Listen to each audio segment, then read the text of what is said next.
वैसे आज चांद बड़ा सुंदर लग रहा है नहीं? तुम इसी चांद को देखकर खुश होते रहो, क्योंकि तुम्हारा चांद तो आ रहा है अब हमारे पास। क्या मतलब? चिंकी की बात कर रहे हैं पे। सच कह रहे हैं, भूल जाओ चिंकी को, क्योंकि अब वो हमारी गर्लफ्रेंड हो गई है। ऐसे कैसे? कल शाम तक तो हमारे साथ थी। हाँ, पर कल रात को हमको गाल पर पप्पी देकर गई, इसलिए अब वो हमारी है। ये कहाँ हुआ? हमारे सपने में हुआ बे, और कहाँ होगा। देखा, डरा दिया ना तुमको। हाँ रे, सच में। तो क्या सोचो? क्या सोचेंगे? कुछ भी नहीं। चलो तुमको एक मजेदार कहानी सुनाता है। एक आदमी था, भोला भाला, घर परिवार वाला। एक रात को ऐसा हुआ कि वो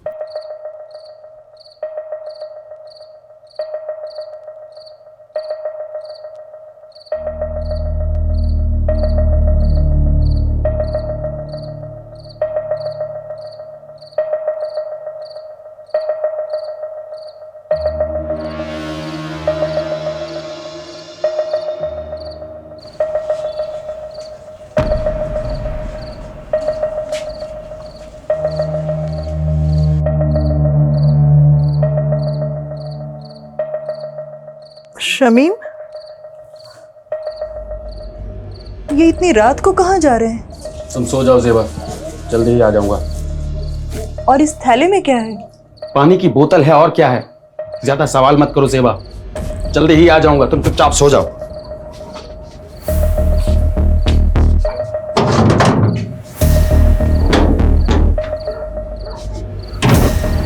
फिर उस आदमी को पता नहीं क्या सूझी कि वो अपनी औकात भूल गया।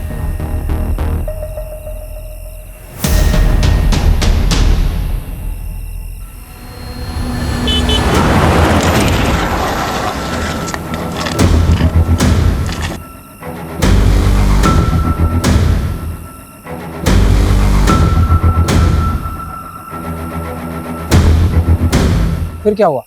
फिर वही हुआ जो नहीं होना चाहिए था। क्या मतलब?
माल तो चोखा है, थोड़ी लाली लिपस्टिक करेगी, पटाखा लगेगी। बड़ी भी, मेरे कमीशन का आज ही कुछ हो जाता तो।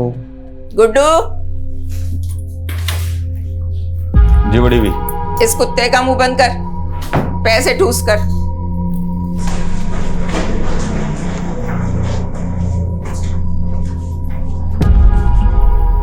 आज से ही काम शुरू करना है, तब तक यहीं रहना होगा, समझी? मुंह में जबान नहीं है क्या? भूख लगी है? खाना नहीं खाएगी तो रात भर कैसे टिकेगी? मैं खाना भिजवाती हूँ तुम्हारे लिए।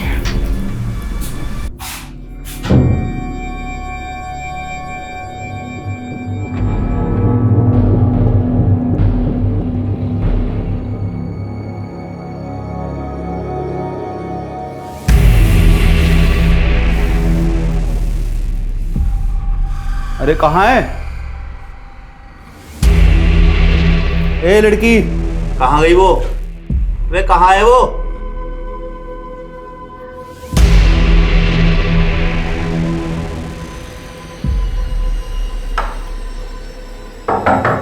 लड़की, ए लड़की,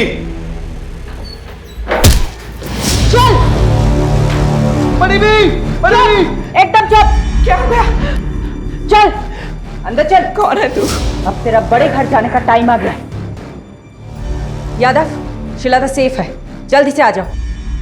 अरे मैडम जी, हम तो सोशल वर्कर हैं, गरीब बच्चियों को काम दिलाते हैं। आपको कोई गलतफहमी हुई है। चुप! तेरा पूरा काला चिट्ठा है हमारे पास। इन दोनों को लेके जाओ और तब तक तोड़ो जब तक लाठी और हड्डी में से एक टूट ना जाए। चलो लेके जाओ। चल निकल, चल सारे।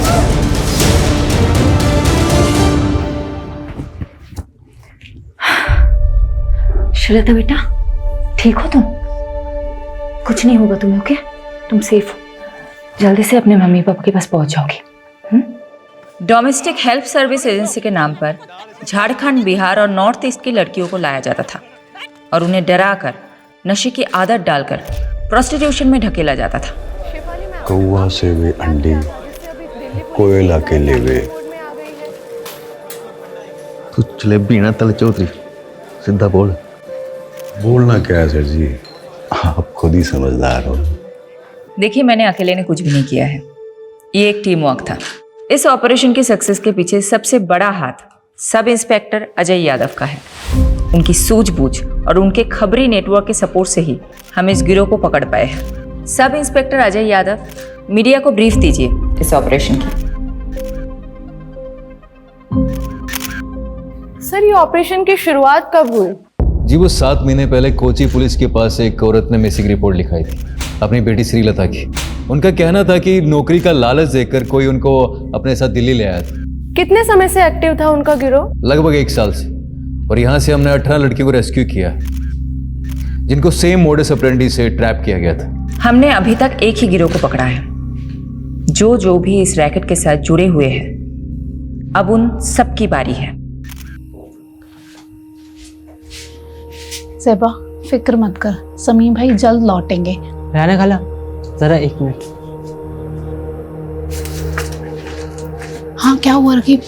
क्या बोलूं खाला, अब्बू के जाने से अम्मी का हाल बुरा, ऊपर से पैसों की किल्लत, 2 वक्त का खाना और दूध के भी पैसे नहीं है।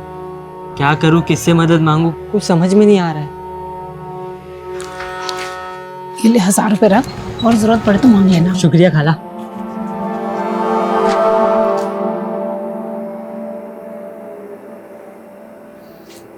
अजीज, शमीम का कुछ पता चला क्या?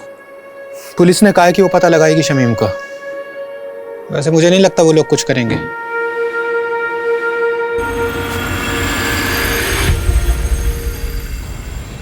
पाव चम्मच हल्दी, 1 कप गाढ़ा दही। दिखाइए तो क्या क्या लिखा।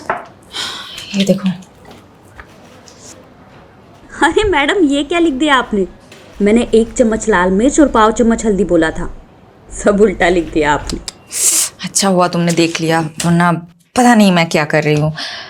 एक्चुअली आज आरुषि की फ्रेंड्स आ रही है स्लीप ओवर के लिए, तो मैंने सोचा कि कुछ अच्छा सा बढ़िया सा पंजाबी डिश बना कर खिलाऊं। आई होप आज मैं आरुषि को कोई शिकायत का मौका ना दूँ। अच्छा, श्रीलता को मेडिकल एग्जामिनेशन के लिए भेजा था, रिपोर्ट्स आई? जी मैडम, कल शाम को ही आ गई थी। रेप तो नहीं हुआ था उसके साथ, बट काफ़ी मात्रा में उसको ड्रग्स दिए गए थे। डॉक्टर ने बोला है कि 2-3 दिन ऑब्जर्वेशन में रखेंगे। चलो मैं रेसिपी ख़त्म करती हूँ।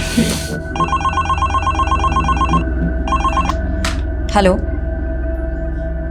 What?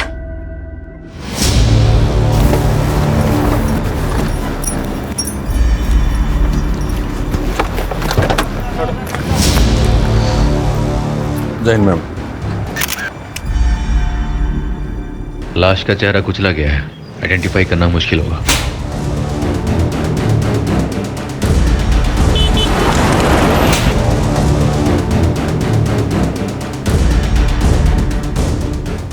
Solanki, mobile, wallet, ID card कुछ मिला? नहीं मैडम जी। सोलंकी, पोस्टमार्टम के लिए गाड़ी को बुलाया कि नहीं? हाँ बोला सर। बोल दिया ना? कब तक आ रहे हैं? बस 10 मिनट बाद आ रहा हूँ। फिर चेक कर ले एक बार।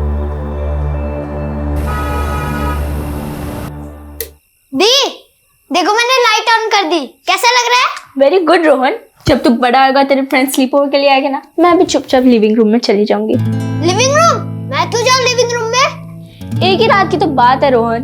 मैंने इतनी मेहनत की हमारा रूम साफ करने में, मैं नहीं जाऊंगा कहीं भी। ए चैम्प, तू एक काम कर, तू ना मेरे रूम में आ जा। ये लोग गर्ल्स नाइट आउट करेंगे तो हम भी बॉयज नाइट आउट करेंगे। मतलब मम्मी आज फिर से डिच करने वाली है? एक और झूठा प्रॉमिस किया मम्मी ने। जाने देना आरू, ये सोच कि तेरी फ्रेंड कितनी लकी है। अगर तेरी मॉम होती तो वो फिर से नई पंजाबी डिश ट्राई करती और हम लोगों को खिलाती और हमें भी छोटी मोटी तारीफ करनी पड़ती। अभी एक काम करते, तुम लोगों का रूम फिर से सेट करते। ओके, चलो चलो चलो चलो। क्राइम सीन के पास और कुछ नहीं मिला, मर्डर वेपन भी नहीं। मैडम, पोस्टमार्टम रिपोर्ट आ गई। तो विक्टिम की उम्र 45 से 50 के बीच में, और हाँ, उसका खतना भी हुआ था। मतलब मुस्लिम था। और बॉडी पे 10 से ज्यादा घाव थे। तो घाव को देख के ऐसा लगता है जैसे तेजधार शूले से किए गए। मर्डर कब हुआ होगा? बॉडी तो काफी सड़ चुकी है, देख के लगता है 4 से 5 दिन तो हो ही क्यों होंगे। मैडम, एक काम करता हूँ, विक्टिम के डिस्क्रिप्शन से मेल खाती हुई मिसिंग रिपोर्ट में आसपास के थाने में चेक करवाता हूँ। वैसे मैडम, मैं एक बात बताना भूल गई।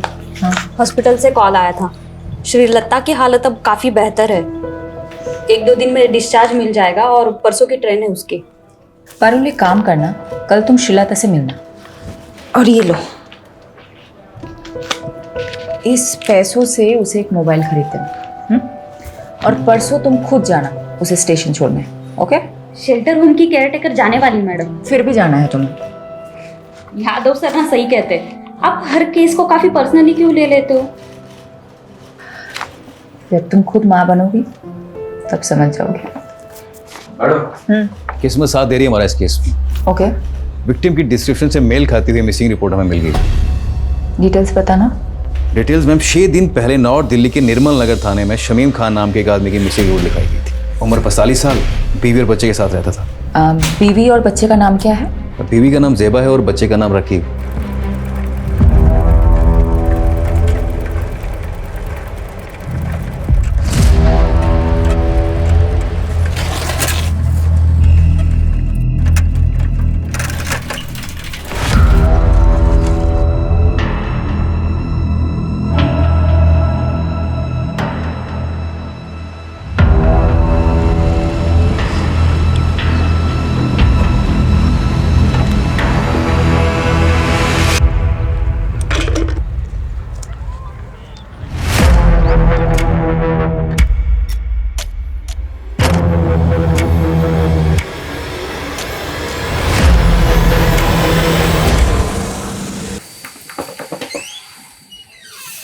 पार्टी सर, आपने बुलाया मुझे? इधर आ, ये देख जरा। क्या हुआ सर? धोखा है मेरे साथ, धोखा। नहीं सर, मैं तो रोज 9 घंटे की पाली खत्म करके ही निकलता हूँ। तो झूठ बोलता है। नहीं सर। ऊपर से काम चोरी करता है। अब ध्यान रख ले, अगले 1 महीने तक तूने ओवर टाइम करके मेरा हिसाब पूरा करना है। अगर कुछ गड़बड़ हुई तो याद रख, तेरा वही हाल होगा जो शमीम का हुआ था। समझा?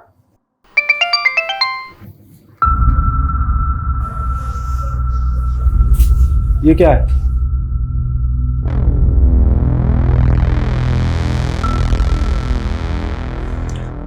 पहले शमीम कहीं चले गए और अब रकीब का भी पता नहीं।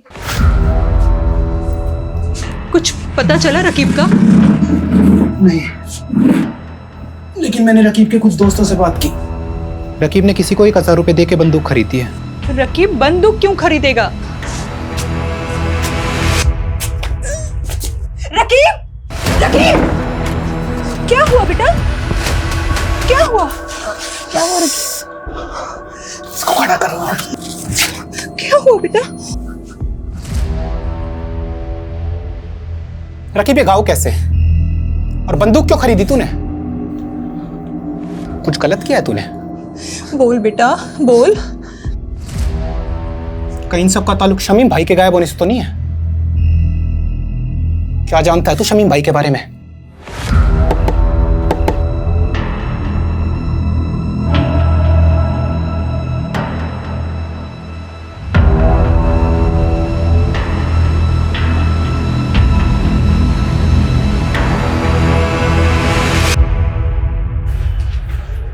खोलो।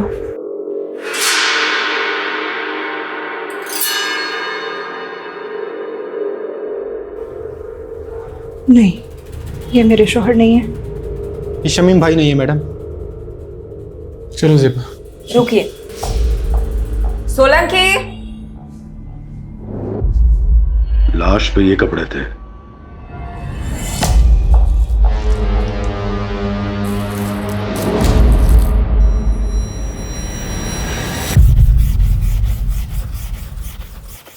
अरे अब्बू, शर्ट को इतना भी मत घिसो कि चीख पड़े। शर्ट चीखेगी नहीं बेटा, चमक उठेगी। ये देख, तेरे बाप के हाथों का कमाल। एक शर्ट पूरे 5 साल चलाता हूँ, समझा? और मेरे इसी बचत के पैसों से तू हर 5 महीने में नई शर्ट खरीद पाता है।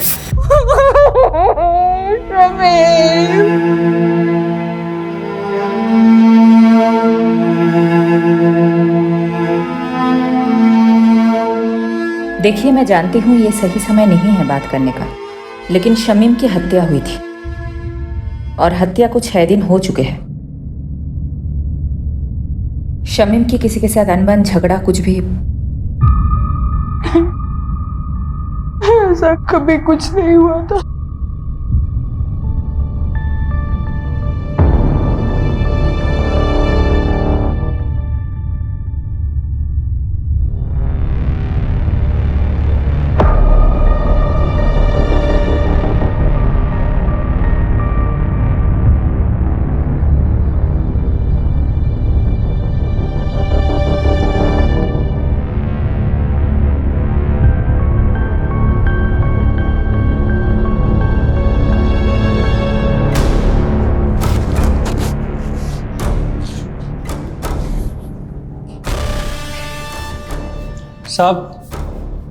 साहब वो बड़े साहब से मिलना था। नाम क्या है तुम्हारा? बाबू। बाबू पक्का यही था वो? कितनी बार बताया साहब, 100% यही था। 2 आदमियों ने इसे पीछे से पकड़ रखा था और एक आदमी इसको चाकू मार रहा था। मैं डर के मारे सहम गया था, इसलिए इसकी मदद भी नहीं कर पाया। हमारे पास इतने दिन बाद क्यों आए? मैडम जी, दिल्ली में नया हूँ और किसी को जानता भी नहीं, और फिर पुलिस स्टेशन में आने से हर कोई डरता भी तो है। तो फिर बाबू अचानक तेरी अंतरात्मा कैसे जागी?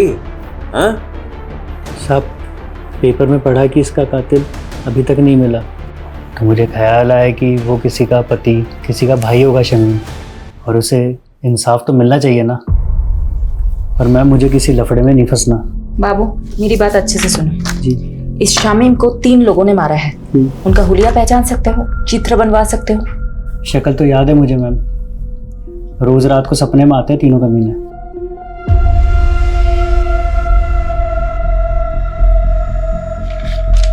हाँ साहब, हूबहू यही तीनों थे।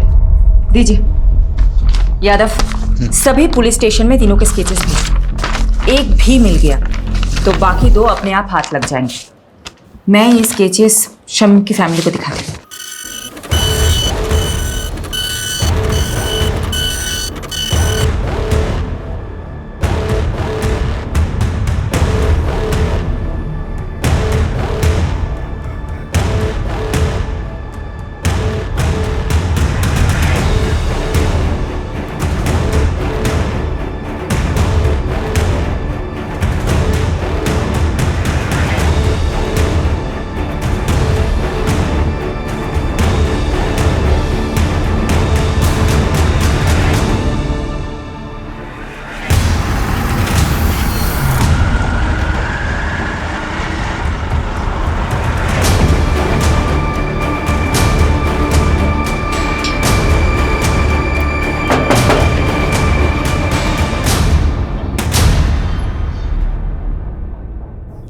सेबा, तुमने हमें बताया था कि शमीम की किसी के साथ दुश्मनी नहीं है, लेकिन हमें एक आई विटनेस मिला है जिसने 3 लोगों को शमीम को मारते हुए देखा था।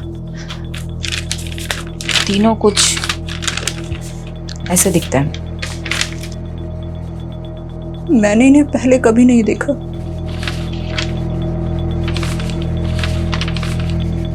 जिस रात शमीम गए थे तभी मुझे अजीब लग रहा था। मैंने उनसे पूछा भी था, ये इतनी रात को कहाँ जा रहे हैं? ज्यादा सवाल मत करो सेबा, जल्दी ही आ जाऊंगा, तुम चुपचाप सो जाओ।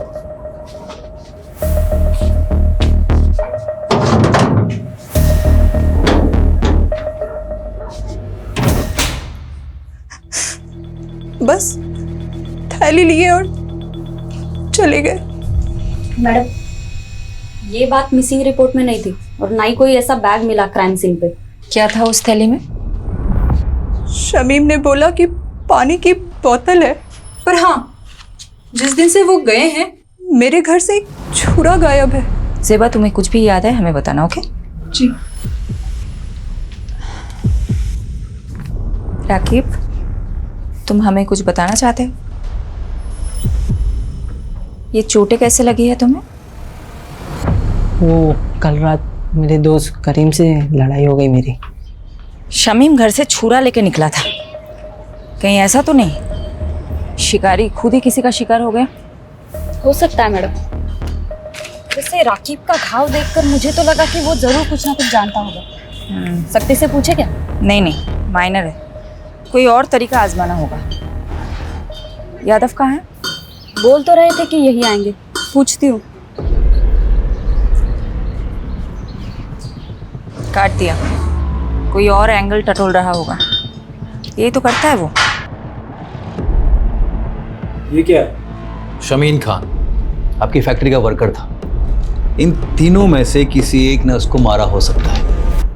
तो इन तीनों में से आपकी फैक्ट्री का कोई था, आप जानते होंगे? 150 वर्कर है मेरी फैक्ट्री में। सबकी शक्ल ना मुझे याद रहती है ना मुझे याद रखनी है। कहीं ऐसा तो नहीं आपने इन तीनों लोगों को शमीम खान को मारने की सुपारी दी थी? मैंने तो ऐसा भी सुना है कि आप अपने फैक्ट्रीज के वर्कर्स को मारते भी हैं। ए इंस्पेक्टर, ज्यादा मत उड़, तू जानता नहीं मैं कौन हूं। पुलिस वाले को तो हंसता है। बहुत अकड़ है ना तेरे में, आज सब निकालता हूं। चल चल।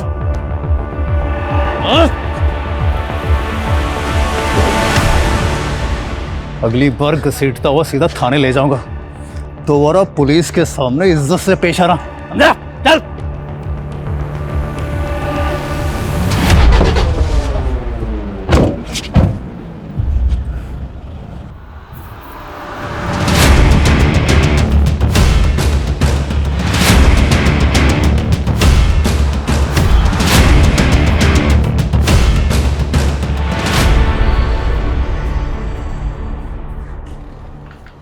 श्रीलता की रात की ट्रेन है ना? जी मैडम, कल रात तक अपने गांव पहुंच जाएगी। यादव सर का फोन है।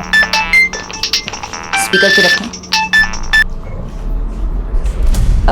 हेलो सर, कहाँ हो आप? शमीम जिस फैक्ट्री में काम करता था वहीं गया था पूछताछ करने के लिए। पर पारुल एक काम करना, अभी मैडम को मत बताना। यादव, फोन स्पीकर पे है। सॉरी मैडम, वो मैं पूरी इन्वेस्टिगेशन होने के बाद आपको बताना चाहता था। क्या बोलूं तुमको? Okay.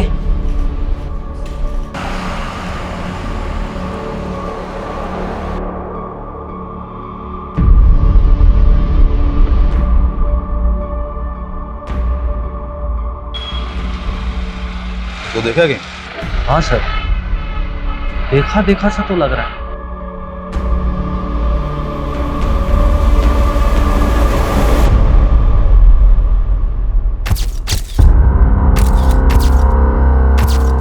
Meenakshi, I'm gonna miss you. उम्र 55 की लेकिन दिल बचपन का है तुम्हारा। 2 दिन के लिए तो जा रहे हो, महीनों के लिए नहीं। हाँ, लेकिन शादी के इतने सालों में भी 2 दिन भी मैं तुमसे दूर कहाँ रहा हूँ कभी। डॉक्टर हर्षवर्धन, मैं तो रेडी थी सूरत जाने के लिए, तुम ही ने तो मना किया ना। अब 2 दिन के लिए तुम मेडिकल कॉन्फ्रेंस में जाके क्या करती? नेक्स्ट मंथ मॉरिशस में एक मेडिकल सेमिनार है, उसमें चलेंगे ना साथ? ठीक है, चल बाय।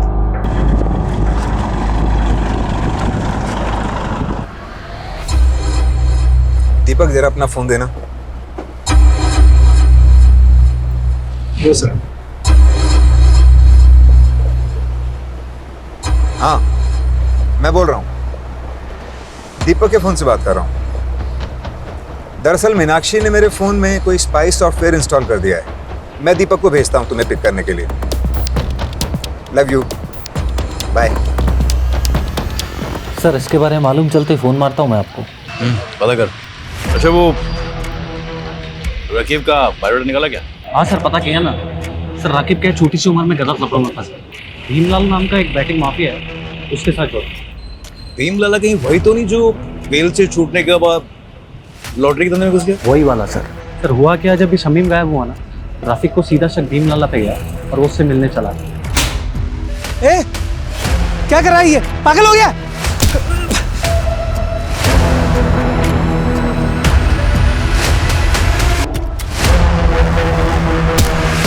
सर मारने गया था, मार खा के आ गया। सब मेरी गलती, मेरी वजह से अब्बू की जान गई। मुझे ऑनलाइन गेम की लत लग गई थी जिसमें आप बहुत सारे पैसे कमा सकते हो। भीमलाला अपना मोबाइल और पैसे देता था मुझे गेम खेलने के लिए। ज़्यादा पैसे कमाने की लालच में 2 लाख रुपए कर्ज हो गए मुझ पर। भीमलाला पैसों की वसूली के लिए हमारे पीछे पड़ गया था। उस दौरान अब्बू अजीज अंकल के साथ बिजनेस शुरू करने का प्लान बना रहे थे। अजीज अंकल के दिए हुए 60,000 रुपये मैंने चुरा लिए और भीमलाला को दे दिए। बस बाकी के 1,40,000 कब देगा? वही ब्याज के साथ? दे दूंगा, जल्दी दे दूंगा। लेकिन अब्बू को पता चल गया कि वो पैसे मैंने लिए। बता क्या क्या तूने पैसे? बताता क्यों नहीं, क्या किया? अरे तू आज तेरी वजह से सब कुछ हुआ है। माफ कर दो। क्या जवाब दूं अजीज भाई को? बोल। मुझे माफ कर दो अब्बू, मारो मुझे, मारो, मैं बहुत बुरा हूँ अब्बू, मुझे मारो। क्या कर रहा है? क्या कर रहा है? पागल हो गया है क्या? सुन बेटा, क्या हुआ है?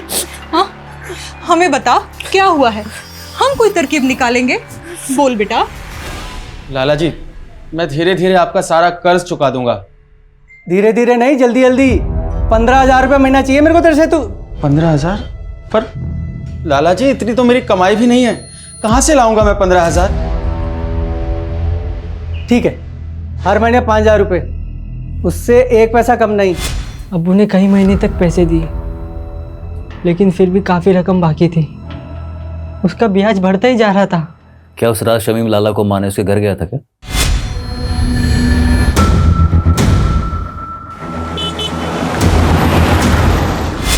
ताकि उसका कर्ज ना चुकाना पड़े?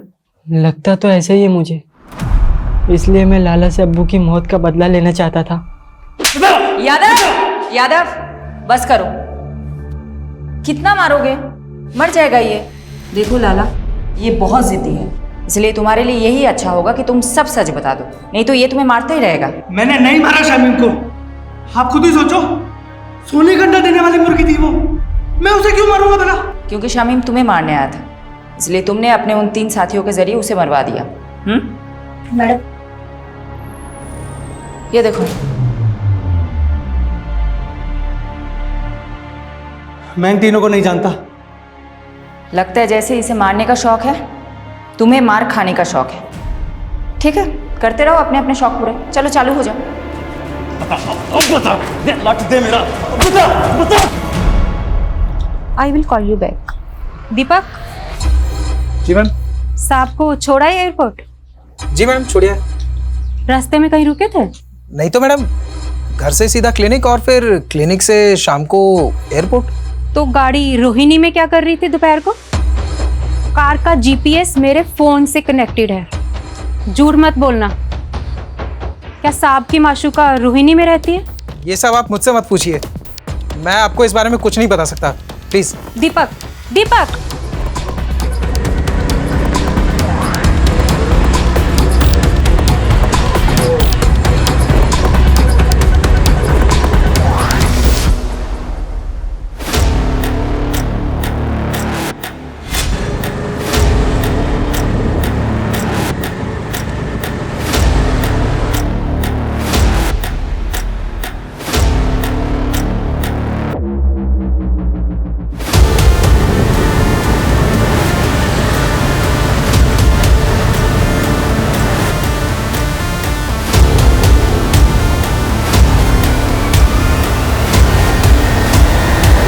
मैडम जी, हम गंगा मैया की कसम खा के कहते हैं हमने किसी शमीम को नहीं मारा। झूठ मत बोल।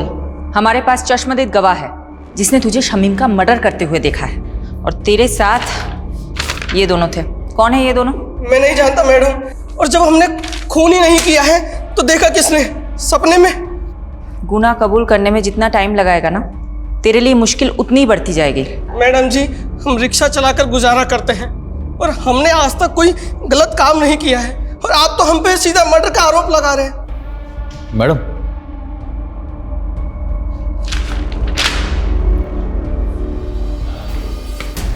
बोलो। हाँ, जीतू के बारे में पता किया मैंने। उसकी नॉलेज काफ़ी शरीफ आदमी है, कोई क्रिमिनल रिकॉर्ड भी नहीं है इसे। हो सकता है ये मर्डर से डेब्यू किया हो। इसे थोड़ी अपनी वाली ट्रीटमेंट दो, शायद सच उगल दे। तो मैं पारुल को बोलती हूँ शहर के सारे पुलिस स्टेशन में पता करे जीतू का कोई क्रिमिनल रिकॉर्ड है या नहीं।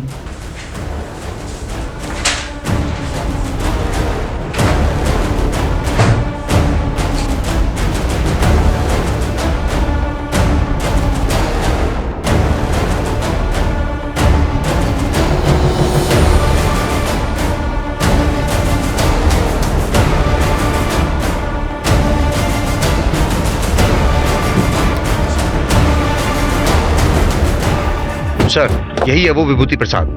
अरे कुछ नहीं किया तूने, वैसे घुमाने लेके जा रहे हैं। मैंने क्या किया साहब? लेके डाल इसको। मुझे कहाँ लेके जा रहे हो? लेके चल इसको। जैसी करनी वैसी भरनी।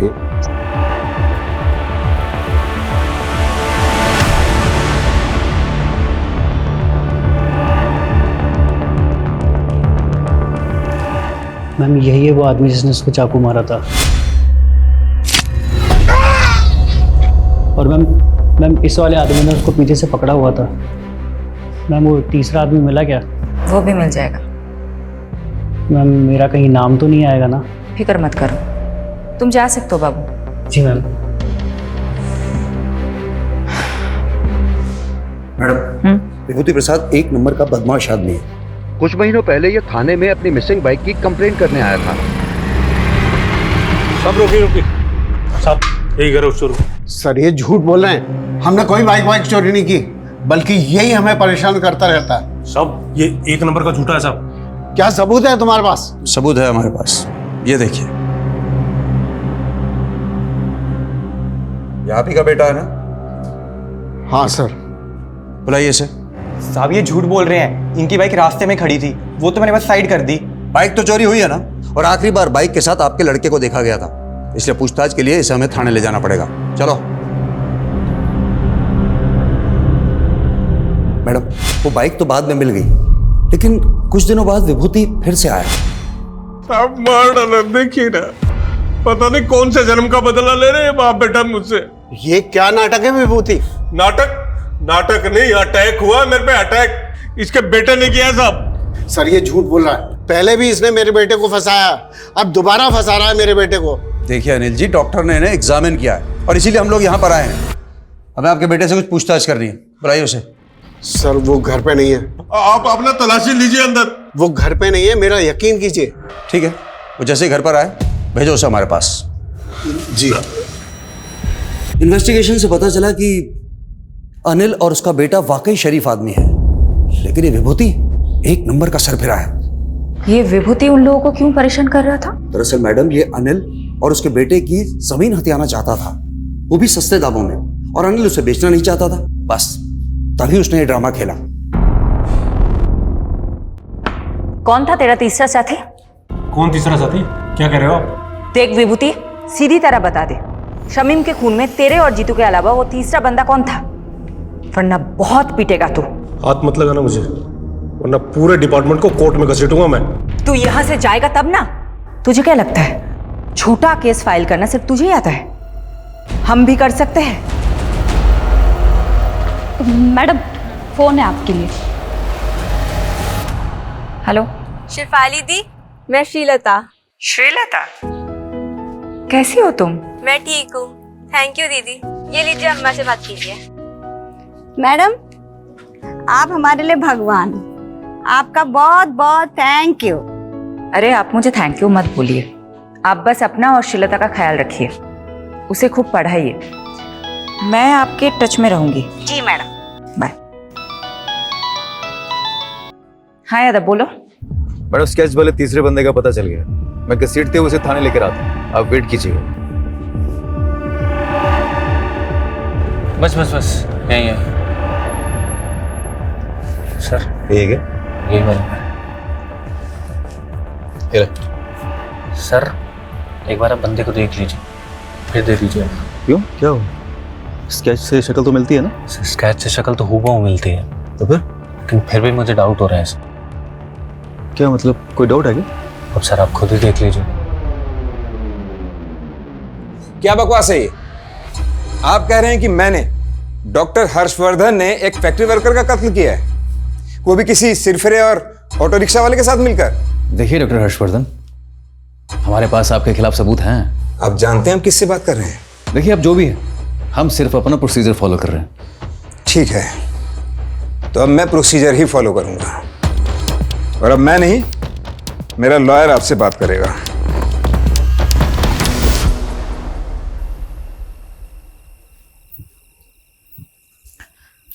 ये लो। हाँ हाँ, सब हंस रहे हैं मुझ पर, तुम भी हंस लो। सॉरी शिफाली, लेकिन ये तुम्हारा यादव है ना, जोश में होश को बैठता है। गलती सबसे होती है, इट्स ओके। ये गलती नहीं, ब्लंडर था। सीमोन किसी आई विटनेस ने बोल दिया और तुम लोग शहर के नामी डॉक्टर हर्षवर्धन को अरेस्ट करने के लिए निकल पड़े। क्या फायदा हुआ? 5 मिनट में उसका वकील उसकी बेल करा के चला गया। तुम वकील लोग ना कभी पुलिस की प्रॉब्लम नहीं समझोगे। तुम लोगों को मजा आता है कानून के लूप होल्स को निकाल के मुजरिम को बचाने में। तो अब तुमने ये डिसाइड कर लिया कि डॉक्टर हर्षवर्धन मुजरिम है? नहीं, मैं एक जेनरिक बात कर रही थी। देखो, डॉक्टर हर्षवर्धन को हमने पूछताछ के लिए बुलाया, उसका एक बेस था, एक आई विटनेस है जिसने सस्पेक्ट का स्केच बनवाया है। वो हुलिया बिल्कुल मैच करता है डॉक्टर हर्षवर्धन से। इस ब्लाइंड केस में ये एक ही तो स्ट्रॉन्ग पॉइंट है हमारे पास। एक सेकंड, अब मुझे समझ में आ रहा है, अब मुझे एक्चुअल में समझ में आ रहा है क्यों हम गोल गोल घूम रहे थे इस केस में। Thank you for your help. Sorry madam, मेरी वजह से आपको कमिश्नर सर से बात सुननी पड़ी। यादव, ये सब कुछ छोड़ो। पारुल, मुझे इतना बताओ, विभूति प्रसाद, ऑटो ड्राइवर जीतू और डॉक्टर हर्षवर्धन, इन तीनों के कॉल रिकॉर्ड्स चेक किए? जी मैडम, शक करने वाली कोई बात नहीं मिली। इन तीनों के बीच में कोई कम्युनिकेशन? पिछले 1 साल के कॉल रिकॉर्ड्स में तो इन लोगों की आपस में कोई बात नहीं, और ना ही इन तीनों में से किसी का फोन लोकेशन क्राइम सीन के पास मिला। नाउ थिंक, तीनों अलग अलग एरिया के लोग हैं। इन तीनों का आपस में या शमीम के साथ दूर दूर तक कोई कनेक्शन नहीं मिला। इन तीनों को शमीम से जोड़ने वाला एक ही इंसान है, बाबू। और एक खास बात, ये आई विटनेस बाबू खुद चलकर हमारे पास आया था, राइट?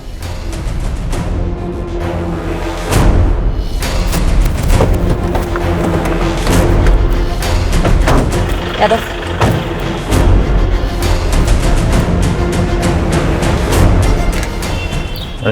आसपास पता करो बाबू कहाँ है।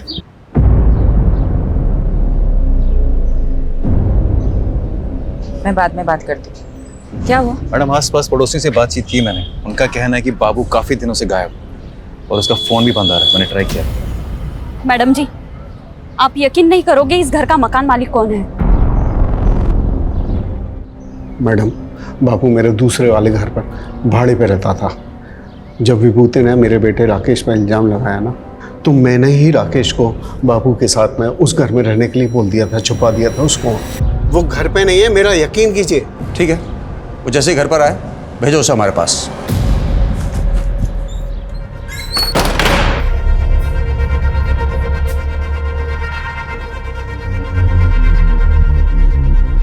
हाँ राकेश, तुम जहाँ हो वहीं रहना, तुम अभी घर मत आना। फिर मैडम, राकेश ने बाबू को विभूति के बारे में सब कुछ बता दिया कि वो कैसे हमको तंग करता था। बाबू ने हमको कहा कि वो हमारी मदद करेगा, और बाबू ने झूठी गवाही दी ताकि विभूति पर खून का इल्जाम लग जाए और आप उसे सबक सिखा सके, राइट? जी हाँ मैडम, लेकिन मैडम आप नहीं जानती कि विभूति ने हमको किस कदर तंग करके रखा हुआ था। अच्छा ये बात बताओ, बाबू ने फोकट में मदद की तुम्हारी? जी मैडम। ये बाबू कहाँ है? मैडम पता नहीं, 3-4 दिन से घर बंद करके कहीं गायब हो गया मैडम।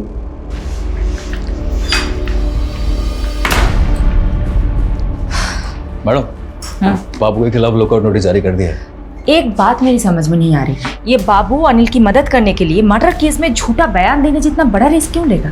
मैडम हो सकता है बाबू शमीम के मर्डर में इन्वॉल्व हो और खुद गवाही देकर अपने शक की पॉसिबिलिटी खत्म करना चाहता हो। पॉसिबिलिटी है। तो बाबू और शमीम का क्या कनेक्शन है? ढूंढते हैं, कुछ तो निकलेगा। मैडम जी, बाबू के पुराने रिकॉर्ड्स चेक कर रही थी। आज से ठीक 5 महीने पहले तक वो फरीदपुर सिकंदराबाद में रहता था। शायद वहां से कुछ इन्फॉर्मेशन मिले।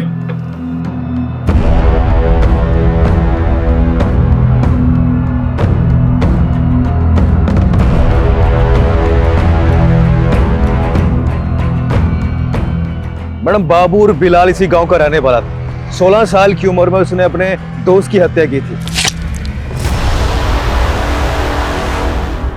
तब से वो गांव छोड़ के फरार हो गया था। सबूत ना होने की वजह से आरोप कभी साबित ही नहीं हो पाया और आज तक ये नहीं पता चल पाया कि बाबू ने अपने दोस्त को मारा क्यों। लेकिन यादव, बाबू के पास्ट के साथ शमीम का क्या कनेक्शन है? शमीम से कोई कनेक्शन नहीं है मैडम, लेकिन रेहाना से। अजीज की बीवी रेहाना बाबू की कजन थी।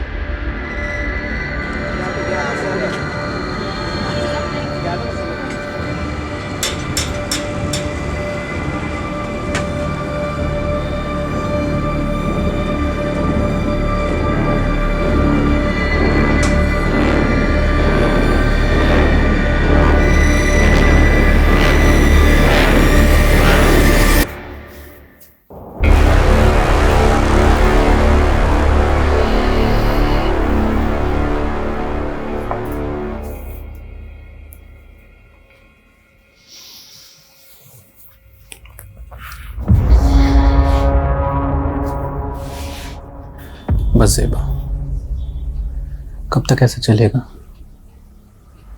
मैं तुम्हें अपना बनाना चाहता हूँ, तुमसे निकाह करना चाहता हूँ। अजीज, हमारे बीच जो कुछ भी हुआ वो गलत था, जिसकी सजा भुगत रही हूं मैं। शमीम की रूह को मैं और तकलीफ नहीं देना चाहती। ऐसा मत करो ज़ेबा, मैंने सब कुछ तुम्हारे लिए किया है।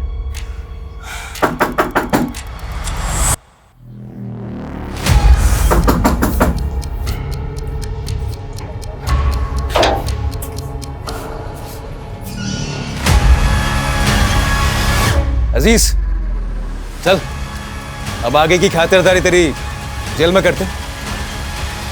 मैं हमेशा से ज़ेबा को पसंद करता था। जब भीम लाला ने शमीम से पैसे हटने शुरू किए तो शमीम काफ़ी चिड़चिड़ा रहने लगा था। वो बात बात पर गुस्सा करता था।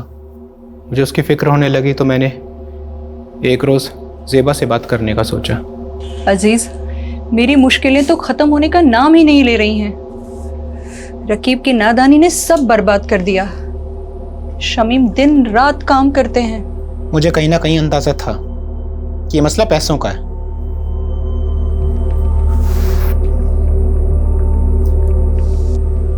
ये रखो, रखो इसको। और हाँ, ना ये कर्ज है ना एहसान। हम धीरे धीरे नजदीक आ रहे थे। ज़ेबा भी मुझे पसंद करने लगी थी। लेकिन एक दिन शमीम को सब पता चल गया। ज़ेबा, ज़ेबा दरवाजा खोल, दरवाजा खोल ज़ेबा। अजीज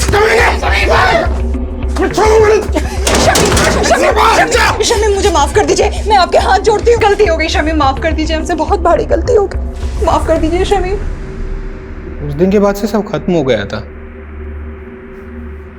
ज़ेबा ने मुझसे मिलना छोड़ दिया था, लेकिन मेरे जहन में दिन रात सोते जागते सिर्फ ज़ेबा का ही ख्याल था। तो ज़ेबा को पाने के लिए शमीम को रास्ते से हटाने का प्लान बनाया तुमने? हाँ, बाबू मेरी बीवी रेहाना के गांव का रहने वाला था। गांव में उस पर एक हाफ मर्डर का केस भी चल रहा था। मैंने उससे मदद मांगी।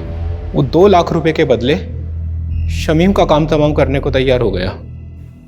रिहाना जानती थी इसके बारे में? नहीं,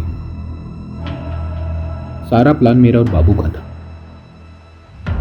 प्लान के मुताबिक मैं एक दिन शमीम से मिलने गया।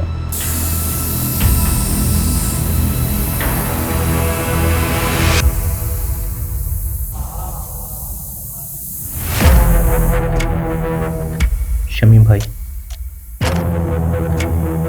मैं अपनी गलती पे बहुत शर्मिंदा हूँ, इसीलिए मैंने शहर छोड़कर हमेशा के लिए मुंबई जाने का फैसला किया है।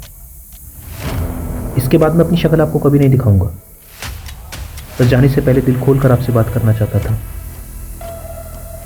क्या आप मुझसे मिलने आएंगे एक बार? जरूर आऊंगा जी। मेरी तरह शमीम के मन में भी साजिश बन रही थी। उसने जो देखा था वो भूल नहीं पा रहा था। वो भी मेरी जान का प्यासा था।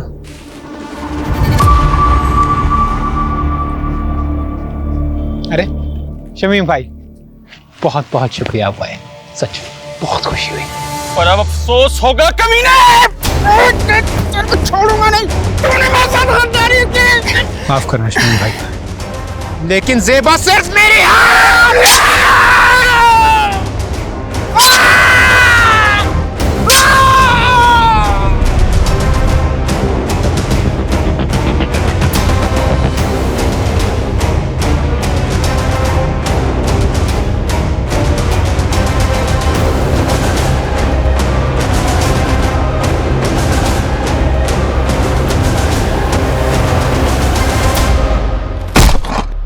हम जानते थे कि एक न एक दिन आप हम तक जरूर पहुंचोगे, इसीलिए बाबू ने आई विटनेस बनने का प्लान बनाया ताकि आपको भटका सकें। बाबू ने विभूति प्रसाद, जीतू और डॉक्टर हर्षवर्धन का नाम क्यों लिया था? ऐसा कुछ सोचा नहीं था। बाबू के दिमाग में जो हुलिया आया वो बयां करता चला गया। इरादा सिर्फ आपको भटकाने का था।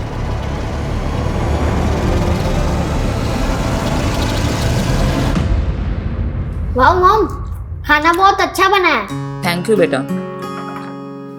यशी बेटा, अब तो कुछ खा ही नहीं रही हो, ऐसे नहीं चलेगा।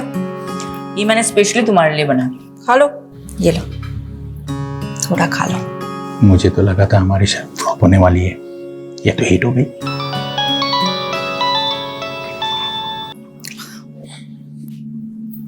हाँ यादव, बोलो। मैडम, बाबू पकड़ा गया, माऊ में जाकर छिपा था। उसने बताया जीतू और डॉक्टर हर्षवर्धन का नाम क्यों लिया था? बदला लेने के लिए। बड़ी अजीब कहानी है मैडम। बाबू जब पहली बार शहर आया था तो उसने जीतू का रिक्शा लिया था और सिर्फ 15 रुपए के लिए दोनों में बहस हो गई। क्या 15 रुपए के लिए बाबू ने जीतू को मर्डर केस में फंसाया? जी मैडम, और डॉक्टर हर्षवर्धन के क्लिनिक में बाबू ने उसकी नर्स को छेड़ दिया था, जिसलिए डॉक्टर हर्षवर्धन ने उसको बहुत जलील किया था सबके सामने। और उसका बदला लेने के लिए उसने डॉक्टर हर्षवर्धन को बलि का बकरा बना दिया इस मर्डर केस में। लोग कितनी छोटी बात गांठ बात लेते हैं। चलो अच्छा है, ये केस तो सॉल्व हुआ। अब मैं चैन से अपनी फैमिली के साथ खाना खा सकती हूँ। अरे बिल्कुल madam. Good job Yadav. Thank you madam. Bye.